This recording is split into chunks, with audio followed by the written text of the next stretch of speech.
Welcome to It's the Dave Show. My name is Dave. Today I'm here to talk to you about this submersible pump. It's a 1 horsepower pump, a water pump, and the company did send me this product for a review, but everything I say here is my own opinions and they have no say in what I say in the video. But they did want me to show you the pump, what it looks like, what it comes with, and how it works. So let's take a look and see what's inside the box. Okay, what you get inside the box is actually very simple. You get the pump, you get the manual here, and you get this adapter part of it, which I'm going to talk to you a little bit more about this here in detail in just a moment.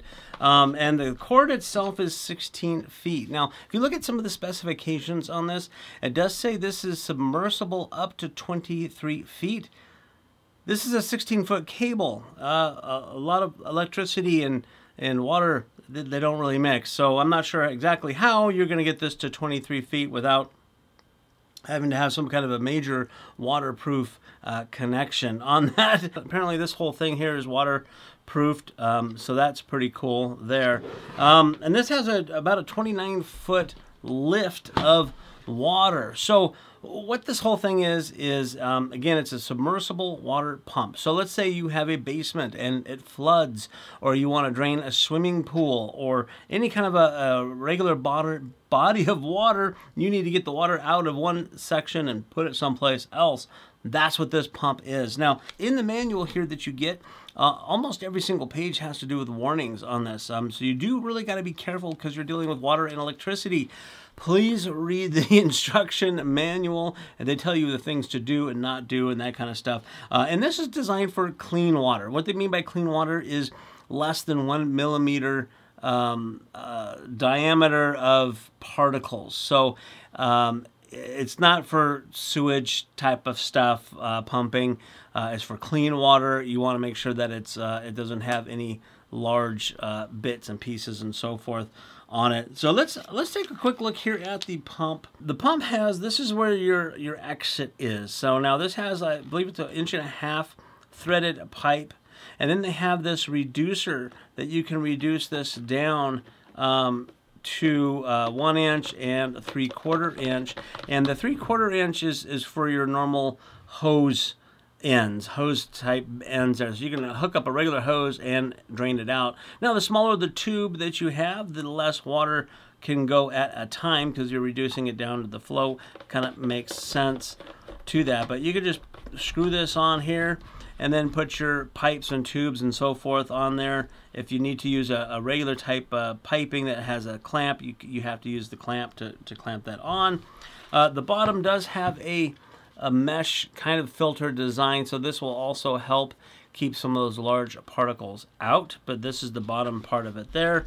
And then you do have a handle. Now the instructions say to wrap the nylon cord that comes with it onto the handle to lower it down. I did not get a nylon cord, and even on the ad copy on Amazon, it does not say it comes with a nylon cord. Just in the manual it does. So there's a little confusion there. You might have to get your own nylon cord of some kind to be able to tie it to the handle and lower this down to where you need to go. A couple other things is they also say do not have anybody standing in the water when this is in there and working. Again, you're dealing with electricity, so if for some reason it does short out or whatever, you don't want someone standing in there. So you want to make sure that this is over to an area where you're not standing in the pool or the water of a basement. So again, lots of warnings to please pay attention to and look at. The other thing that they tell you is that you need to put this into the water at an angle. So you need to put it down at an angle because that allows the water and airflow to get out and to get through the pump and going through that. So I can only do so much here in the studio with this. So what I'm going to do is I'm going to take this outside. I don't have a pool, and thankfully I don't have a flooded basement, but I do have a bucket or bin of water, and I can hook up a hose to it and water my plants with it. So I can show you how this works. So let's go and do that now. Okay, I have a large bucket of water here. I made it clear so you can see what's inside, and it's clean, clear water. And I have the pump here. I did put on a garden hose. This is a 100-foot kind of a flexible hose. So again, the volume of water is going to be restricted a little bit because it's smaller. Now this does not have a on-off switch. You basically plug it in to turn it on and unplug it to turn it off. So I'm going to turn it on, plug it in, turn it on, and submerge it into the water, and we're going to see how well it pumps out. Okay, so now it's on. I can feel it, I can hear it, barely. And you want to put it in at an angle like this, because it gets all the air bubbles out, if you can see that. And they say to shake it.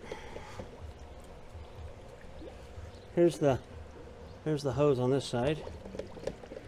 It's a 100-foot hose, so it's going to take a few seconds, a few minutes to, there you go, now it's really kicking in. Oh, let's open it up. Woohoo, there we go. There you go. Oops, I had it, I had the knob closed down, so that's why. But now we can do this. It is pumping through, it's filling up, there you go. And we've got water pumping through. So there you have it, a submersible pump. If you're looking for a pump like this for a swimming pool or for emergencies, flooded basements, that kind of stuff, this one seems to be working just fine, exactly the way they say it's gonna work. And this one may be the right one for you.